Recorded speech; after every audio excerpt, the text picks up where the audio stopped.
Hello, and for this week's forum, I chose to focus on the Scopes trial, also known as the Monkey Trial. This took place in Dayton, Tennessee from July 10th to July 21st of 1925. A local mine operator named George Rappleyea had read an ad in a Chattanooga newspaper, which was placed by the ACLU, the American Civil Liberties Union.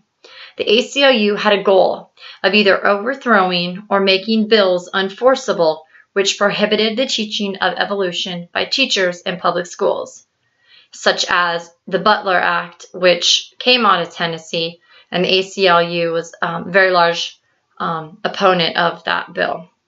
George Rappleyea, he didn't care about evolution or even creation. What he wanted simply was attention placed on his town so he could encourage investments in his mining operations. He turned to his friend John Scopes, who, being a very good friend of Rappleyea, and actually happened to be a substitute teacher. At the time, George Rappleyea, he was able to talk to John Scopes and talked him into participating in the trial. There was an interesting newspaper that I came across, the Evening Star out of Washington, D.C., July 14th, 1925, had stated regarding Dayton, Tennessee, they said, an enterprising western city is seeking to make capital out of the Scopes evolution trial. And that pretty much reminded me of George Rappleyea and exactly what his whole focus was in bringing about this trial, wanting it to be in his town. So the legal issue of the trial was actually, did John Scopes violate the Butler Act by teaching that man descended from a lower order of animals?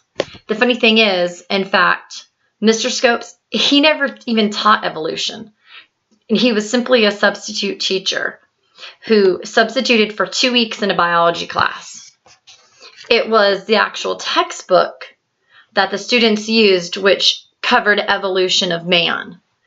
But interestingly enough, Mr. Scopes never taught it, even though he was participating in this trial, and they were trying to determine whether or not he was guilty of teaching evolution. For both the defense and prosecution, the more important question was whether or not evolution should be taught as fact in the public schools. The final decision in the trial was that Scopes was found guilty of teaching evolution, and he was fined $100, which in today's time would be comparable to about $1,300 or so. To me, it seems interesting how society has changed. It used to be that anything other than creation was not acceptable to be taught in schools. Now, the only acceptable form is to teach evolution in public schools. And literally, God forbid, creation is taught at all.